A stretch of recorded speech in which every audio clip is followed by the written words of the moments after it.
আসসালামু আলাইকুম সবাইকে। আশা করি সবাই ভালো আছেন। আমি নীলা খন্দ। আপনাদের সবার জন্য আমি আরও একটি ব্লগ নিয়ে এসেছি। আশা করছি আপনাদের ভালো লাগবে। কয়েকদিন আগে আমি আমার বাবার বাড়িতে দাওয়াতে গিয়েছিলাম। দাওয়াতে যেয়ে আমরা কী আনন্দ করলাম তার সব কিছুই আপনাদের সবার সঙ্গে শেয়ার করব এই ব্লগটিতে। আমরা 3 বোন, শুক্রবারে আমাদের বাবা মা আমাদের 3 বোনকেই দাওয়াত দেয়। দাওয়াতের 2 দিন পরে আমার বাবা মায়ের বিবাহবার্ষিকী ছিল। এই কারণে আমাদের বোনদের মধ্যে, আমার ভাবিদের মধ্যে, সবার মনের মধ্যেই একটা উৎসব আমেজ কাজ করছিল। বাবা মা যেরকম সন্তানের সুখ দেখলে শান্তি পায়, ভালো লাগা কাজ করে, ঠিক তেমনই একটা সময় সন্তানেরও কিন্তু মন চায় বাবা মার সুখ দেখতে, শান্তি দেখতে, তাদেরকে মেন্টালি রিল্যাক্সড দেখতে, তাদের সুখ দেখে শান্তি পাওয়া যায়। আমরা সব ভাই বোনরা, আমার ভাইয়ের বউরা, আমাদের বোন জামাইরা সবাই শুধু আল্লাহর কাছে একটা জিনিসই চাই, যে শেষ জীবনে এসে আমার বাবা মাকে যেন কোনো প্রকার দুঃখ কষ্ট তাদেরকে স্পর্শ করতে না পারে। তারা কী স্ট্রাগল করেছে, সাফার করেছে সারাটা জীবন আমরা সবাই জানি, আমাদের রিলেটিভসরাও জানে। তো এখন আমরা চাই যাতে আমাদের সবার একটাই প্রত্যাশা, শেষ জীবনটা যেন তাদেরকে কোনো প্রকার দুঃখ কষ্ট তাদেরকে স্পর্শ না করে, সুখে শান্তিতে তাদের জীবনটা যেন ভরে ওঠে, এটাই আমরা চাই।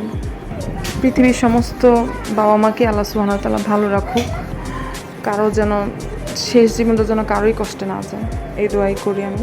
যাই হোক, আমরা সবাই এখানে একসাথে বসে খাবার খাচ্ছিলাম। পরিবারের সবাই একসাথে বসে খাবার খাওয়ার মজাই আলাদা। জামাইরা দই মিষ্টি নিয়ে এসেছিল।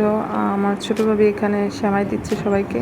সেমাইটা অনেক মজা হয়েছে। আমার বড় বোন সেদিন আসতে পারেনি, কারণ তার বড় ছেলের বউ, তার প্রথম নাতি, সেদিন তাদের বাসায় আসার কথা ছিল। তাই সে ওই দিন আমাদের বাসায় দাওয়াতে আসতে পারেনি। তাকে আমরা অনেক মিস করেছি। আমাদের ভাগনাকে আমরা অনেক মিস করেছি, ভাগনা বউকেও, সবাইকে আমরা খুব মিস করেছি। আমার আম্মু আর বড় ভাবি মিলে পোলাও, রোস্ট, গরুর মাংস, সবজি রান্না করেছিল। আর আমার ছোটো ভাবি নুডলস আর সেমাই রান্না করেছিল আমাদের জন্য। খুবই মজা হয়েছিল প্রত্যেকটা খাবার। মাশাআল্লাহ, আমাদের দুটো ভাবি অনেক ভালো। আমরা গেলে আমাদেরকে অনেক আদর করে। তো খাবারের পরে সবাই মিষ্টি খাচ্ছে, সেমাই খাচ্ছে, বাচ্চারা খেলাধুলা করছে। এটা হচ্ছে সবচেয়ে ফেভারিট টাইম, টি টাইম। তো চা খেয়ে আমরা সবাই একসাথে বের হয়ে গেলাম আমার ভাগ্নির কান ফুরানোর জন্য।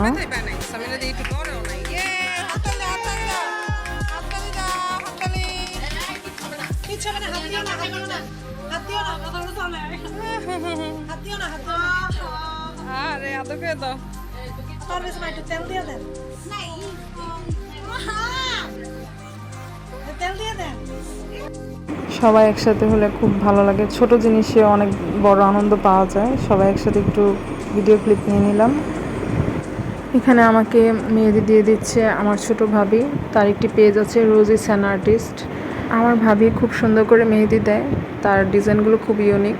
যদি আপনাদের কাছে তার ডিজাইনগুলো ভালো লাগে, তার কাছে মেহেদি দিতে চান, তাহলে অবশ্যই তাকে ইনবক্স করবেন। তার পেজের নামটি আমি আমার ভিডিওতে মেনশন করে দিব। আমার দোনো ভাবি খুব ট্যালেন্টেড। বড় ভাবি খুব মজার রান্না করতে পারে, আর ছোটো ভাবি খুব সুন্দর করে মেহেদি দিতে পারে, খুব সুন্দর করে ঘর গুছাতে পারে। দুজনই আব্বু আম্মুর যত্ন খুব ভালোভাবে নেয়, জন্য আমরা খুবই কৃতজ্ঞ তাদের প্রতি। আমার মনে হয় প্রত্যেকটা মানুষের মধ্যেই কিছু না কিছু ট্যালেন্ট আছে, প্রত্যেকটা মানুষের কাছ থেকে শেখার কিছু না কিছু অবশ্যই আছে। তাই আমার মনে হয় প্রত্যেকটা মেয়েরই উচিত তার নিজের ট্যালেন্টকে খুঁজে বের করা আর সেটাকে কাজে লাগানো। প্রতিটা মেয়েরই উচিত আর্থিকভাবে স্বাবলম্বী হয়ে ওঠা, কারো আশায় না থাকা। আমি আমার আম্মুর বিবাহবার্ষিকী উপলক্ষে তার জন্য একটি বোরখা নিয়ে এসেছিলাম, তার বিবাহবার্ষিকী গিফট হিসেবে। 15 বছর যাবৎ, এমনকি আমার ডেলিভারি পেইন সহ আমি নামাজ পড়েছি, নামাজ কাজা দিইনি ইচ্ছাকৃতভাবে। জেনে বুঝে আমি 15 বছরের মধ্যে কখনো ইচ্ছাকৃত নামাজ কাজা করিনি, যেটা সত্যি কথা। এই কথাগুলো আপনাদের সঙ্গে শেয়ার করার একটাই উদ্দেশ্য, আমাকে দেখে যদি আপনারা উৎসাহ পান, অনুপ্রেরণা পান, আমাকে দেখে যদি একটা মানুষও নামাজ পড়ে, ওখানেই আমার সার্থকতা। আমি শুধুই একটা জিনিসই চাই, যে আমাকে দেখে একজন মানুষ হলেও যাতে নামাজ পড়ে। 3 বাচ্চা নিয়ে যত কষ্টই হোক, আমি কখনো নামাজ কাজা করি না, আপনারাও করবেন না। রাতের খাওয়া দাওয়া শেষে আমরা ছোটো ভাবির বাসায় যাই। বাবাদের অক্লান্ত পরিশ্রমের কারণেই বাচ্চারা সুন্দর আর শান্তিপূর্ণ একটা জীবন পায়। আমার বাবা অনেক পরিশ্রমী একটা মানুষ। আল্লাহ তাকে শান্তি দেক, তাকে নেকি হায়াত দেক, তার হায়াত এবং রিজিক আল্লাহ বাড়িয়ে দেক, এই দোয়া করি আমি আমার বাবার জন্য। বাসায় আসার আগে আমি আমার বাবার কাছ থেকে বিদায় নিয়ে আসতে পারিনি, তাই আমার মনটা একটু খারাপ লাগছিল। যাদের বাবা মা পৃথিবীতে বেঁচে আছে, মন ভরে প্রাণ খুলে নিজের বাবা মাকে ভালোবাসেন, কারণ একটা সময় আপনি চাইলেও আপনার বাবা মাকে আর ভালোবাসতে পারবেন না, তারা এই পৃথিবী ছেড়ে চলে যাবে। তাই যাদের বাবা মা আছে এই সময়টাকে মূল্য দিন, গুরুত্ব দিন, বাবা মার পিছনে খরচ করেন, তাদের সাথে ভালো ব্যবহার করেন, তাদের জন্য বেশি বেশি দোয়া করেন। ভিডিওটি ভালো লাগলে আমাকে অবশ্যই লাইক, কমেন্ট এবং সাবস্ক্রাইব করে আমার পাশে থাকবেন। ফেসবুক পেজে ফলো দিয়ে আমার পাশে থাকবেন। সবার সুস্থতা কামনা করে বিদায় নিচ্ছি। আল্লাহ হাফেজ।